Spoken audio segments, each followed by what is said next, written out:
ಸ್ನೇಹಿತರೆ, ಧರ್ಮಸ್ಥಳ ಪ್ರಕರಣದಲ್ಲಿ ಸಂಬಂಧಿಸಿದಂತೆ ಒಂದಷ್ಟು ವ್ಯಕ್ತಿಗಳ ಬಟಾ ಬಯಲಾಗ್ತಾ ಇದ್ದಾರೆ, ಬೆತ್ತಲಾಗ್ತಾ ಇದ್ದಾರೆ. ಒಂದೊಂದೇ ಬುರುಡೆ ರಹಸ್ಯಗಳು ಆಗಾಗ ಹೊರಬರ್ತಾ ಇದೆ. ಇವತ್ತು ನಾನು ನಿಮ್ಮ ಮುಂದೆ ಬಂದಿರೋದು ಸುಮ್ಮನೆ ಗಾಳಿ ಸುದ್ದಿ ಹಬ್ಬಿಸೋಕಲ್ಲ.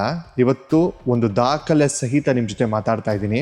ನೀವಿಷ್ಟು ದಿನ ಕಾಯ್ತಿದ್ದಂತಹ ಆ ದೊಡ್ಡ ಸಾಕ್ಷ್ಯ ಇವತ್ತು ಬಯಲಾಗ್ತಾ ಇದೆ. ಧರ್ಮಸ್ಥಳದ ವಿರುದ್ಧ ಒಂದು ಮಿಷನರಿ ಲಾಬಿ ಇದೆ, ಕ್ರಿಶ್ಚಿಯನ್ ಮಿಷನರಿಗಳು ಕೆಲಸ ಮಾಡ್ತಾ ಇದ್ದಾವೆ ಅಂತ ಬಹುಶಃ ನಾನು ಬಹಳಷ್ಟು ವಿಡಿಯೋಗಳಲ್ಲಿ ಹೇಳಿದ್ದೆ. ಆ ಪುಣ್ಯ ಕ್ಷೇತ್ರದ ವಿರುದ್ಧ ಧರ್ಮಸ್ಥಳ ಧರ್ಮಾಧಿಕಾರಿ ವೀರೇಂದ್ರ ಹೆಗ್ಗಡೆ ಅವರ ವಿರುದ್ಧ ಯಾರೆಲ್ಲ ಷಡ್ಯಂತ್ರ ನಡೆಸ್ತಿದ್ದಾರೆ ಅನ್ನುವಂತಹ ಪ್ರಶ್ನೆ ಬಹಳಷ್ಟು ಜನರಲ್ಲಿ ಕಾಣಿಸ್ತಾ ಇದ್ರು, ಅದನ್ನ ಮಾತಾಡ್ತಾ ಇರ್ಲಿಲ್ಲ. ಈಗ ಬುರುಡೆ ಕತೆ ಕಟ್ಟಿದ ಮಾಸ್ಕ್ ಮ್ಯಾನ್ ಚಿನ್ನಯ್ಯನ ಹಿಂದೆ ಯಾರಿದ್ದಾರೆ? ಕೇವಲ ಯೂಟ್ಯೂಬರ್ಗಳ, ಕೇವಲ ಹೋರಾಟಗಾರರ? ಖಂಡಿತವಾಗ್ಲೂ ಇಲ್ಲ. ಇದರ ಹಿಂದೆ ಒಂದು ದೊಡ್ಡ ಮಿಷನರಿ ಲಾಬಿ ಕೆಲಸ ಮಾಡ್ತಾ ಇದೆಯಾ ಅನ್ನುವಂತಹ ಅನುಮಾನ ಬಹಳಷ್ಟು ಜನರಲ್ಲಿತ್ತು. ನಾನು ಅದನ್ನ ಕಂಠಾಕೋಶವಾಗಿ ಹೇಳ್ತಾ ಇದ್ದೆ. ಇವತ್ತು ಆ ಪ್ರಶ್ನೆಗೆ ಉತ್ತರವನ್ನ ಕೊಡ್ತೇನೆ.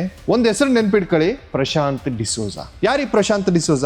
ಈವರೆಗೂ ಬುರುಡೆ ಕೇಸಿನ ಮಾಸ್ಕ್ ಮ್ಯಾನ್ ಚಿನ್ನಯ್ಯನಿಗೂ ಇವನಿಗೂ ಏನ್ ಸಂಬಂಧ? ಒಬ್ಬ ಶಾಲೆಯ ಪ್ರಾಂಶುಪಾಲ, ಒಂದು ರೆಸಿಡೆನ್ಷಿಯಲ್ ಸ್ಕೂಲ್ ಅನ್ನು ನಡೆಸುವಂತಹ ವ್ಯಕ್ತಿ ಯಾಕೆ ಒಬ್ಬ ಸುಳ್ಳು ಸಾಕ್ಷಿಯ ಖಾತೆಗೆ ಸಾವಿರಾರು ರೂಪಾಯಿ ಹಣ ವರ್ಗಾವಣೆ ಮಾಡ್ತಾನೆ? ಇವತ್ತು ನಾನು ಕೇಳ್ತಾ ಇದ್ದೀನಿ, ಕರ್ನಾಟಕದ ಜನತೆ ಕೇಳ್ತಾ ಇದ್ದಾರೆ, ಧರ್ಮಸ್ಥಳದ ವಿರುದ್ಧ ನಡೆಯುತ್ತಿರುವ ಈ ಸುಳ್ಳಿನ ಕೋಟೆಗೆ ಹಣ ಸರಬರಾಜು ಮಾಡ್ತಿರೋದು ಯಾರು? ಈ ವಿಡಿಯೋನ ಕೊನೆವರೆಗೂ ನೋಡಿ, ಯಾಕಂದ್ರೆ ನಾನು ತೋರಿಸುವ ಪ್ರತಿಯೊಂದು ದಾಖಲೆಯು ಪೊಲೀಸ್ ತನಿಖೆಯಲ್ಲಿ ಸಿಕ್ಕಿ ಬಿದ್ದಿರುವ ಅಧಿಕೃತ ಹೇಳಿಕೆಗಳು. ಇದರಲ್ಲಿ ಯಾವುದೇ ಊಹಾಪೋಹಗಳಿಲ್ಲ. ಇದು ಸತ್ಯ, ಇದು ದಾಖಲೆ, ಇದು ಧರ್ಮಸ್ಥಳ ವಿರೋಧಿಗಳ ಬೆತ್ತಲೆ ಪ್ರಪಂಚ. ಸ್ನೇಹಿತರೆ, ಈ ಕಥೆಯ ವಿಲನ್ ಯಾರು ಅಂತ ನಿಮಗೆ ಬಹಳಷ್ಟು ಜನರು ಅನ್ಕೊಳ್ತಾ ಇರ್ಬೋದು. ತೆರೆಮರೆಯಲ್ಲಿ ನಿಂತು ಆಡಿಸಿದವ್ರು ಯಾರು ಅನ್ನುವಂತಹ ಪ್ರಶ್ನೆಗಳು ನಿಮ್ಮ ಮನಸ್ಸಿನಲ್ಲಿರ್ಬೋದು. ನಾವಿಷ್ಟು ದಿನ ಹೇಳ್ತಾ ಇದ್ವಿ, ಅವರಿಂದೆ ಕೇವಲ ಈ ಹೋರಾಟಗಾರರು, ಈ ಮಟ್ಟಣ್ಣ ತಿಮ್ರೋಡಿ ಮಾತ್ರ ಇಲ್ಲ, ಬೇರೆ ಬೇರೆ ಜನ ಇದ್ದಾರೆ ಕಣ್ರಿ. ಆ ಮಾಸ್ಕ್ ಮ್ಯಾನ್ ಅವನೇ ಬಂದು ಸುಳ್ಳು ಸಾಕ್ಷಿ ಹೇಳಲಿಲ್ಲ, ಇದಕ್ಕೆ ಯಾರೋ ಒಬ್ರು ಇಂಧನವನ್ನ ತುಂಬಿಸ್ತಾ ಇದ್ದಾರೆ, ಪೆಟ್ರೋಲ್ ಅನ್ನ ಹಾಕ್ತಾ ಇದ್ದಾರೆ. ಆದ್ರೆ ಇವತ್ತಿಗೆ ಆ ಒಂದು ಸಾಕ್ಷಿ SIT ತನಿಖಾ ವರದಿಯಲ್ಲಿ ಸಿಕ್ತು. ಬೇರೆ ಯಾರು ಅಲ್ಲ, ಅದು ಮೂಡುಬಿದಿರೆಯ ಭುವನ ಜ್ಯೋತಿ ವಸತಿ ಶಾಲೆಯ ಪ್ರಾಂಶುಪಾಲರಾದ ಪ್ರಶಾಂತ್ ಡಿಸೋಜ. ಈತ ಕೇವಲ ಒಂದು ಸಣ್ಣ ಟೂಲ್ ಕಿಟ್ ನ ಒಂದು ಸಣ್ಣ ಭಾಗ ಅಷ್ಟೇ. ಒಂದು ಕಡೆ ಹಿಂದೂ ಧಾರ್ಮಿಕ ಕ್ಷೇತ್ರ ಧರ್ಮಸ್ಥಳ, ಇನ್ನೊಂದು ಕಡೆ ಒಬ್ಬ ಕ್ರಿಶ್ಚಿಯನ್ ಮಿಷನರಿ ಶಾಲೆಯ ಪ್ರಾಂಶುಪಾಲ. ಲಿಂಕ್ ಅರ್ಥವಾಗ್ತಿದ್ಯಾ ನಿಮ್ಗೆ? ನಾನು ತೋರಿಸ್ತೀನಿ ನೋಡಿ ಈ ದಾಖಲೆನ, ಈ ಪೇಪರ್ ಅನ್ನು ಕರೆಕ್ಟ್ ಆಗಿ ನೋಡಿ. ಪ್ರತಾಪ್ ಶೆಟ್ಟಿಯ ಸ್ಟೇಟ್ಮೆಂಟ್. ಈ ವ್ಯಕ್ತಿ ಪ್ರತಾಪ್ ಶೆಟ್ಟಿ ಅಂತ, ದೈಹಿಕ ಶಿಕ್ಷಕನ ಹೇಳಿಕೆ, ಅಂದ್ರೆ ಫಿಸಿಕಲ್ ಟೀಚರ್, PT ಮಾಸ್ಟರ್ ಅಂತ ಏನ್ ಕರೀತಾರೆ, ಆತನ ಹೇಳಿಕೆ. ಇವರು ಕಳೆದ 13 ವರ್ಷಗಳಿಂದ ಅದೇ ಭುವನ ಜ್ಯೋತಿ ಶಾಲೆಯಲ್ಲಿ ಕೆಲಸ ಮಾಡ್ತಿರ್ತಾರೆ. ಇವರು ಬಾಸ್ ಯಾರು? ಇದೇ ಪ್ರಶಾಂತ್ ಡಿಸೋಜ. ಈ ಪ್ರಶಾಂತ್ ಡಿಸೋಜ ಎಂತಹ ಬುದ್ಧಿವಂತ ಅಂದ್ರೆ, ತಾನು ನೇರವಾಗಿ ಹಣ ಕಳಿಸಿದ್ರೆ ಸಿಕ್ಕಿ ಬೀಳ್ತೇನೆ ಅಂತ ಗೊತ್ತಿತ್ತು. ಅದಕ್ಕೆ ಏನ್ ಮಾಡ್ತಾನೆ, ತನ್ನ ಶಾಲೆಯ ಒಬ್ಬ ಮುಗ್ಧ ಶಿಕ್ಷಕನನ್ನ, ಪ್ರತಾಪ್ ಶೆಟ್ಟಿಯನ್ನ ದಾಳವಾಗಿ ಬಳಸ್ಕೊಂಡು ತನ್ನ ಕೈ ಬ್ರಹ್ಮಾಂಡ ಅಂತಾರಲ್ಲ ಹಾಗೆ ಇವನು ತನ್ನ ಕೈ ಕೆಸರು ಮಾಡಿಕೊಳ್ಳದೆ ಅಮಾಯಕ ಶಿಕ್ಷಕನ ಅಕೌಂಟ್ ಮೂಲಕ ಬುರುಡೆ ಪಿತಾಮಹನಿಗೆ ಹಣ ತಲುಪಿಸಿದ್ದಾನೆ. ಇದು ಕೇವಲ ಹಣ ವರ್ಗಾವಣೆ ಅಲ್ಲ, ಇದೊಂದು ವ್ಯವಸ್ಥಿತ ಸಂಚು. ಬನ್ನಿ ಈಗ ಲೆಕ್ಕ ನೋಡೋಣ. ಈ ಮಿಷನರಿ ಪ್ರೇರಿತ ಕೃತ್ಯ ಹೇಗೆ ನಡೆದಿದೆ ಅಂತ ಟೈಮ್ ಲೈನ್ ಸಮೇತ ನಾನು ಹೇಳ್ತೀನಿ.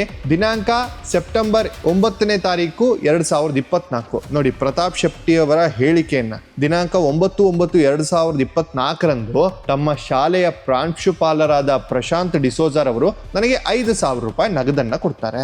ಅದನ್ನ ಕೊಟ್ಟು ಈ ನಂಬರ್ ಇದೆ, ಒಂದು ಗೂಗಲ್ ಪೇ ನಂಬರ್, ಆ ನಂಬರ್ಗೆ ಗೂಗಲ್ ಪೇ ಮಾಡುವಂತೆ ಹೇಳ್ತಾರಂತೆ.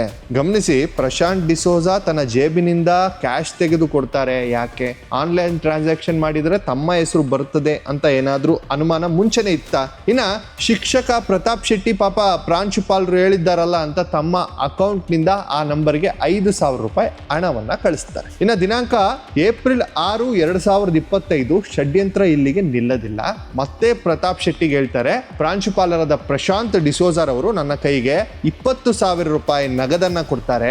ಆ ಹಣವನ್ನ ನೀಡಿ ಅದನ್ನ ಕೂಡ ಅದೇ ನಂಬರ್ಗೆ ಗೂಗಲ್ ಪೇ ಮಾಡುವಂತೆ ಹೇಳ್ತಾರೆ. ನೋಡಿ, ಮೊದಲು 5,000, ಆಮೇಲೆ ಬರೋಬ್ಬರಿ 20,000, ಒಟ್ಟು 25,000 ರೂಪಾಯಿ. ಒಬ್ಬ ಶಾಲೆಯ ಪ್ರಾಂಶುಪಾಲರಿಗೆ ಯಾರೋ ಒಬ್ಬ ಅಪರಿಚಿತ ವ್ಯಕ್ತಿಗೆ, ಅದು ಕೂಡ ಧರ್ಮಸ್ಥಳದ ಬಗ್ಗೆ ಇಲ್ಲ ಸಲ್ಲದ ಸುಳ್ಳು ಆರೋಪ ಮಾಡ್ತಿರುವಂತಹ ವ್ಯಕ್ತಿಗೆ ಹಣ ಕೊಡುವ ಅವಶ್ಯಕತೆ ಏನಿದೆ? ಇದು ಚಾರಿಟಿನ, ದಾನ ಧರ್ಮವ, ಅಥವಾ ಸುಳ್ಳು ಸಾಕ್ಷಿ ಹೇಳಲು ಕೊಟ್ಟ ಸುಪಾರಿ? ಈಗ ನೀವು ಕೇಳ್ಬೋದು, ಆ ನಂಬರ್ ಯಾರ್ದು ಅಂತ ನಿಮಗೆ ಗೊತ್ತೇನ್ರಿ ಅಂತ. ಪ್ರತಾಪ್ ಶೆಟ್ಟಿಗೂ ಗೊತ್ತಿರ್ಲಿಲ್ಲ ಆ ನಂಬರ್ ಯಾರ್ದು ಅಂತ. ಅವ್ರು ಸುಮ್ಮನೆ ಪ್ರಾಂಶುಪಾಲರು ಹೇಳಿದ್ರಲ್ಲ ಅಂತ ಬ್ಲೈಂಡ್ ಆಗಿ ಹೋಗಿ ಕಳಿಸ್ಬಿಟ್ರು. ಆದ್ರೆ ಪೊಲೀಸ್ ತನಿಖೆಯಲ್ಲಿ ಏನಂತ ಗೊತ್ತಾಯ್ತು ಗೊತ್ತಾ? ಇಲ್ಲಿದೆ ನೋಡಿ ಬಾಂಬ್. ಈಗ ನನಗೆ ನಿಮ್ಮಿಂದ ವಿಚಾರ ತಿಳಿಯಲಾಗಿ ಪ್ರಶಾಂತ್ ಡಿಸೋಜರ್ ಅವರು ನೀಡಿದ ಮೊಬೈಲ್ ನಂಬರ್ ಧರ್ಮಸ್ಥಳ ಪೊಲೀಸ್ ಠಾಣೆಯ 39/2025 ಆರೋಪಿ ಚಿನ್ನಯ್ಯ ಈತನ ಮಗಳಾದ ಶೋಭಾನರವರು ಬಳಸುತ್ತಿದ್ದ ಮೊಬೈಲ್ ಎಂದು ತಿಳಿಯಿತು.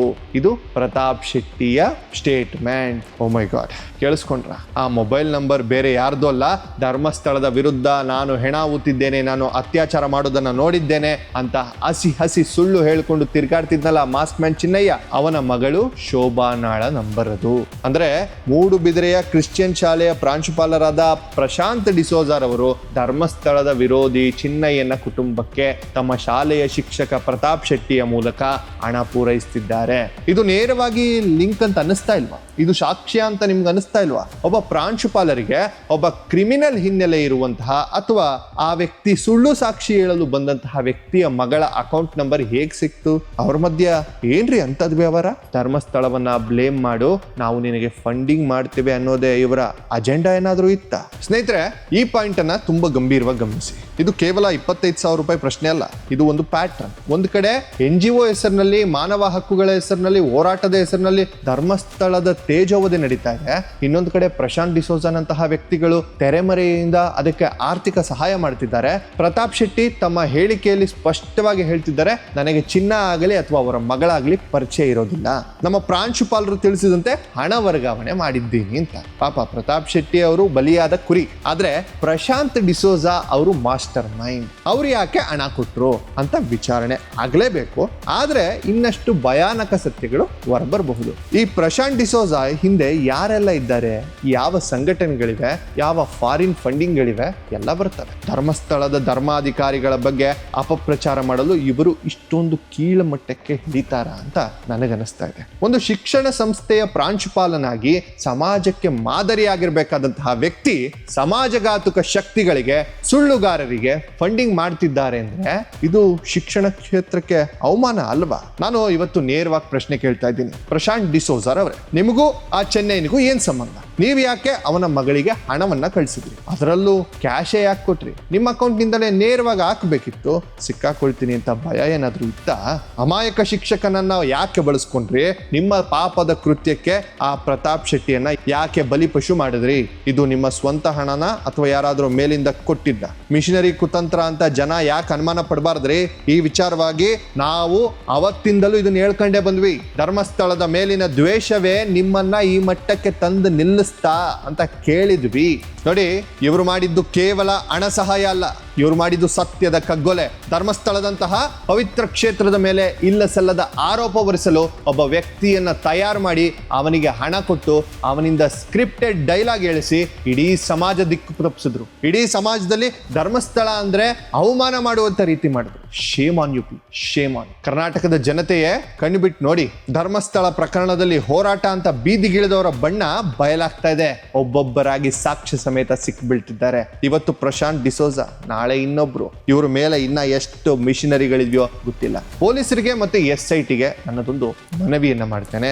ಈ ಪ್ರಶಾಂತ್ ಡಿಸೋಜನನ್ನ ಕೇವಲ ಸಾಕ್ಷಿಯನ್ನಾಗಿ ಪರಿಗಣಿಸಬೇಡಿ, ಇವನನ್ನ ಆರೋಪಿಯನ್ನಾಗಿ ಮಾಡಿ. ಇವನ ಹಿಂದೆ ಇರುವ ಯಾವ ಅದೃಶ್ಯ ಕೈಗಳು ಯಾವುವು ಅಂತ ಪತ್ತೆ ಹಚ್ಚಿ. ಇನ್ನು ಎಷ್ಟು ಹಣ ವರ್ಗಾವಣೆಗಳಾಗಿವೆ ಅನ್ನೋದನ್ನ ಪತ್ತೆ ಹಚ್ಚಿ. ಯಾಕಂದ್ರೆ ಇದು ಕೇವಲ ಒಂದು ಕುಟುಂಬದ ವಿರುದ್ಧದ ಷಡ್ಯಂತ್ರವಲ್ಲ, ಇದು ಹಿಂದೂ ಸಮಾಜದ ನಂಬಿಕೆಯ ಮೇಲಿನ ದಾಳಿ. ಸ್ನೇಹಿತರೆ, ಈ ವಿಡಿಯೋನ ಶೇರ್ ಮಾಡಿ, ಪ್ರತಿಯೊಬ್ಬರಿಗೂ ಈ ಸತ್ಯ ಗೊತ್ತಾಗ್ಲಿ. ಈ ಪ್ರಶಾಂತ್ ಡಿಸೋಜನ ಅಸಲಿ ಮುಖ ಪ್ರಪಂಚಕ್ಕೆ ತಿಳಿಲಿ. ಧರ್ಮಸ್ಥಳದ ಸತ್ಯ ಗೆಲ್ಲಲೇಬೇಕು, ಕುತಂತ್ರ ಸೋಲಲೇಬೇಕು. ಸತ್ಯಮೇವ ಜಯತೆ. ಜೈ ಹಿಂದ್, ಜೈ ಕರ್ನಾಟಕ, ವಂದೇ ಮಾತರಂ, ಜೈ ಮಂಜು.